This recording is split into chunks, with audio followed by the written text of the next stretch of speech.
नमस्कार दोस्तों, आज की इस कहानी में आपका स्वागत है। यह कहानी बहुत समय पहले की है। एक दिन मेरी सासू माँ ने मुझे फ़ोन किया और कहा, बहू, तुम्हें तुम्हारे बाबूजी के साथ कुछ काम के लिए गांव जाना है। मैंने कहा, सासू माँ, आपका बेटा और आप नहीं जा सकते। तब सासू माँ ने कहा, बहू, तुम जानती हो कि जब भी मैं कहीं घूमने जाती हूँ तो मेरी तबीयत खराब हो जाती है, और तुम्हारा पति यानी मेरा बेटा हमेशा अपने काम में व्यस्त रहता है या अपने आवारा दोस्तों के साथ शराब पीता रहता है। मैंने कहा, ठीक है सासू माँ, जैसा आपको सही लगे। सासू माँ ने कहा, बहू, तुम्हें प्रॉपर्टी का काम के लिए जाना है और यह बहुत महत्वपूर्ण है। मैंने कहा, ठीक है सासू माँ, जैसा आपको ठीक लगे आप करिए। सासू माँ ने कहा, बहू, तुम्हें बस सोमवार से बुधवार तक बाबूजी के साथ रहना है। गुरुवार को काम कर लेना और शुक्रवार या शनिवार को वापस आ जाना। तुम्हें भी एक नया बदलाव मिलेगा। हमारे गांव का घर बहुत सुंदर और बड़ा है। मैंने कहा, ठीक है सासू माँ, आप चिंता मत कीजिए, मैं बाबूजी के साथ चली जाऊंगी। तो दोस्तों, अब मैं आपको अपने बाबूजी के बारे में बताती हूँ, यानी मेरे ससुर जी के बारे में। मेरे ससुर जी की उम्र लगभग 60 साल होगी, लेकिन इस उम्र में भी वह बहुत मजबूत और ताकतवर है। हमारा व्यापार शुरू से ही अच्छा चलता आ रहा है, इसलिए हमारे परिवार को किसी चीज़ की कोई कमी नहीं है। हमारे पास नौकर चाकर, कार और बंगला सब है। मेरी एक बेटी भी है, लेकिन वह टेस्ट ट्यूब प्रक्रिया से पैदा हुई है। जी हाँ, मेरी बेटी मेरे पति के द्वारा पैदा नहीं हुई, क्योंकि मेरे पति में वह क्षमता नहीं है। ये बात सिर्फ मुझे और मेरे ससुर जी को पता है घर में, और किसी को भी ये बात नहीं पता, यहाँ तक कि मेरी सासू माँ को भी नहीं। जब मेरी सासू माँ ने मुझे गांव जाने के लिए कहा तो मैं अंदर से थोड़ी खुश हो गई। उस रात मैंने अगले दिन गांव जाने की तैयारी शुरू कर दी। फिर मैं अपने ससुर जी के कमरे में गई। हाँ, घर में मैं हमेशा साड़ी का पल्लू सिर पर ही रखती थी। हमारे घर में यह परंपरा थी कि औरतों को बिना पल्लू के किसी भी मर्द के सामने नहीं जाना चाहिए। हाँ, मैं बहुत ही संस्कारी बहू हूँ। अब मैं अपने ससुर जी के कमरे में आई, लेकिन मेरे ससुर जी किताब पढ़ रहे थे। मैंने कहा, बाबूजी, ज्यादा देर तक किताब मत पढ़िए, कल हमें जल्दी गांव जाना है। आपने ही मुझे बताया था। मैंने अपने ससुर जी के बैग में भी कुछ सामान रखी थी, लेकिन अब ससुर जी का ध्यान कहीं और था। वह किताब पढ़ने के बजाय दूसरी ओर देख रहे थे। एक बात बताना भूल गई, मेरा नाम सविता है और मैं एक सभ्य परिवार से हूं। और हाँ, मैं बहुत गोरी हूं और थोड़ा मोटी भी। मेरी ना बिल्कुल सीधी है। मैं बहुत सुंदर हूं और मेरी उम्र 41 साल है और मैं दिखने में बहुत खूबसूरत हूँ। मेरी ऊंचाई 5 फीट 2 इंच है, इसलिए आप अंदाज़ा लगा सकते हैं कि मेरी आंखें कैसी होंगी। जी हाँ, मेरी आंखें थोड़ी सूजी हुई हैं, लेकिन वह पपीते की तरह थोड़ी लटकी हुई है। मैं साड़ी बिल्कुल मॉडल बिपाशा बसु की तरह पहनती हूँ। ये सब मैंने आपको इसलिए बताया था कि आप मेरी कल्पना कर सकें। दोस्तों, सोमवार का दिन आ गया और हम दोपहर के बाद थोड़ा देर से निकले। हम गाड़ी से जा रहे थे और मेरे ससुर जी गाड़ी चला रहे थे। ट्रैफिक की वजह से हम शाम 7 बजे हरित गांव पहुंचे। हमारा यहाँ एक घर है, एक छोटा सा बंगला। वह एक छोटे से पहाड़ पर स्थित है, लेकिन गाड़ी वहां तक जा सकती है। एक मंजिला घर, सुंदर पहाड़, ठंडी हवा। हमारे कुछ रिश्तेदार भी थे, इसलिए उन्होंने हमें रात को खाने पर बुलाया। वहां हमारे घर की देखभाल करने वाला एक नौकर सोनू भी था, लेकिन उसकी किसी घरवाले की तबीयत खराब थी, इसलिए वह सुबह जाने वाला था और ससुर जी ने उसे अपने गांव जाने की इजाज़त दे दी थी। बारिश हो रही थी और हम एक रिश्तेदार के घर खाने के लिए गए। दरअसल हम सारे खाने पीने की चीज़ें वहीं ले गए थे। फिर मेरी बड़ी सासू माँ आई और हमारे बीच कुछ घरेलू बातें हुई। घर की राजनीति तो होती ही है। उस रात बड़ी सासू माँ भी हमारे घर रुकी थी और मेरे ससुर जी बड़ी सासू माँ के पति के साथ उनके घर में शराब पी रहे थे, इसलिए वह रात इसी तरह बीत गई। यानी हमारा सोमवार ऐसे ही चला गया। अगला दिन मंगलवार था। अगले दिन ससुर जी अपने काम के लिए गए थे और मैं बड़ी सासू माँ के साथ थी। उस रात हमने बड़ी सासू माँ के घर में खाना खाया और मेरे ससुर जी बड़ी सासू माँ के पति के साथ शराब का आनंद ले रहे थे। हाँ, मेरे ससुर भी शराब पीते हैं, लेकिन उन्हें मेरे पति जैसी आदत नहीं है। फिर ससुर जी वहाँ से चले गए। ससुर जी ने कहा, बहू, मैं बंगले पर जा रहा हूँ। बड़ी सासू माँ ने कहा, आप जाइए, हमें थोड़ी बातें करनी है। कुछ समय बाद मैंने भी बड़ी सासू माँ का घर छोड़ दिया। बाहर मूसलाधार बारिश हो रही थी, इसलिए बड़ी सासू माँ ने मुझे छतरी दी और मैं घर आ गई। मैंने साड़ी का पल्लू सिर पर लिया हुआ था। जब मैं घर पहुंची तो ससुर जी फिर से शराब पीते हुए टीवी देख रहे थे। मैं घर आई, लेकिन बारिश और हवा के कारण मैं पूरी तरह भीग चुकी थी। हमारा घर बहुत बड़ा था, बंगला था, लेकिन मुझे उसे घर कहना अच्छा लगता है। नीचे एक हॉल था और ऊपर कुछ कमरे थे। छतरी छोटी थी और मैं काफ़ी भीग गई थी।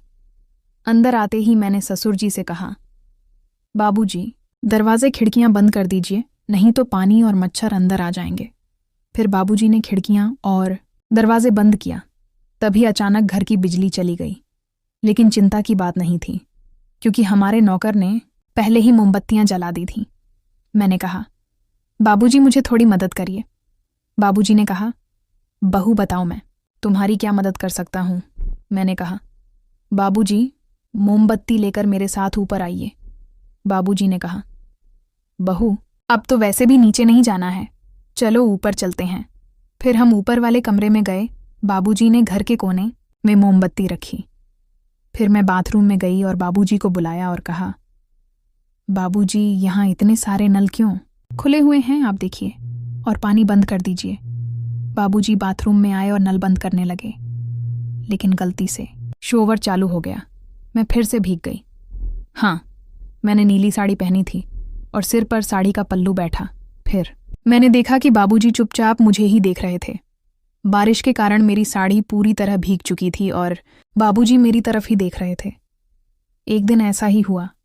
मेरे ससुर जी हमेशा दोस्तों के साथ बाहर घूमने जाते थे। उन्हें थोड़ी बहुत सिगरेट पीने की भी आदत थी। एक दिन मैं सुबह दुकान गई, बारिश हो रही थी और हमेशा की तरह मैंने साड़ी का पल्लू सिर पर लिया हुआ था। मैं बहुत ही संस्कारी बहू हूँ। मैंने छतरी ली और देखा कि मेरे ससुर जी क्रॉसिंग पर खड़े थे। मैंने छतरी आगे बढ़ाई, लेकिन बाबूजी मेरी तरफ ही देख रहे थे। उनकी नज़रें मुझसे हट नहीं रही थीं। हाँ, उनकी निगाहें मेरी भीगी साड़ी के बाहर दिख रहे हिस्सों पर थीं। मैं घर आई और जब मैंने आईने में देखी तो मेरी साड़ी सामने से काफ़ी भीग चुकी थी और वह मेरे शरीर से चिपकी हुई थी, जिससे सब कुछ साफ दिख रहा था। उसमें मेरी वर्दी भी दिख रही थी। साड़ी पारदर्शी होने के कारण मेरी खूबसूरती नज़र आ रही थी। साड़ी पीछे से गीली थी। फिर मैं कुछ सामान लेकर घर की ओर निकल पड़ी।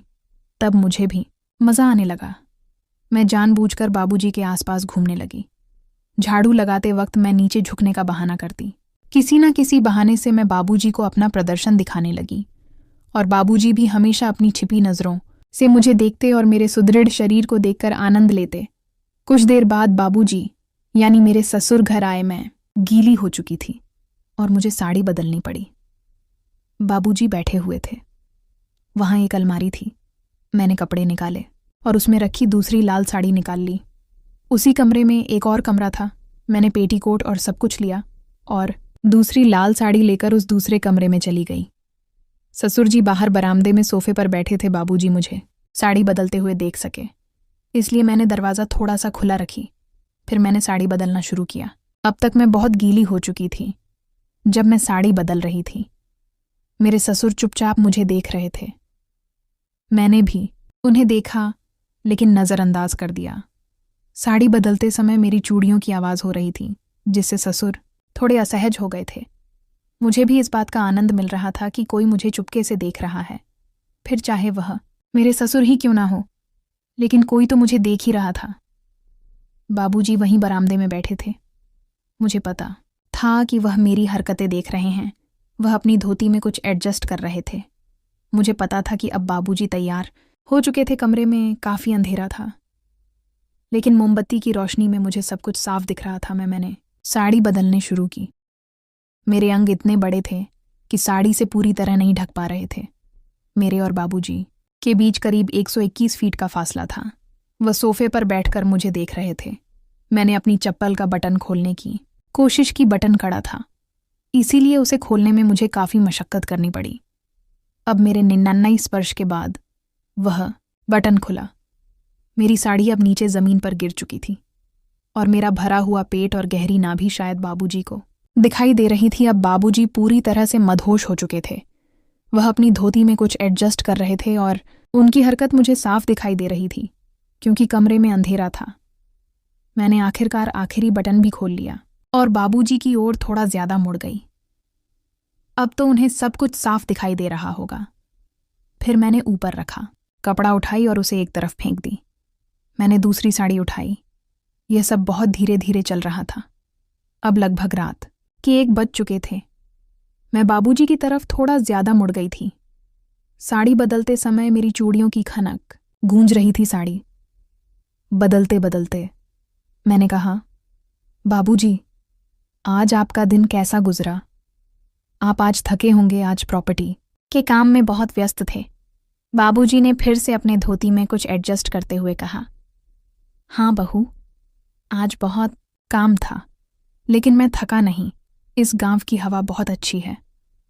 अब मैं अपनी साड़ी पहन ली थी और फिर दूसरा कपड़ा भी लेने लगी। धीरे धीरे मैंने बटन बंद करना शुरू किया और उसी दौरान बाबूजी से बातें कर रही थी। कमरे में बिजली नहीं थी।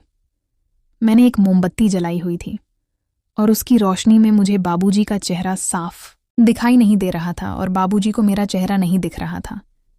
मैंने बाबूजी से कहा, बाबूजी, माँ और काका की बहुत चिंता हो रही है। बाबूजी ने कहा, बह, तुम्हें किस बात की चिंता है?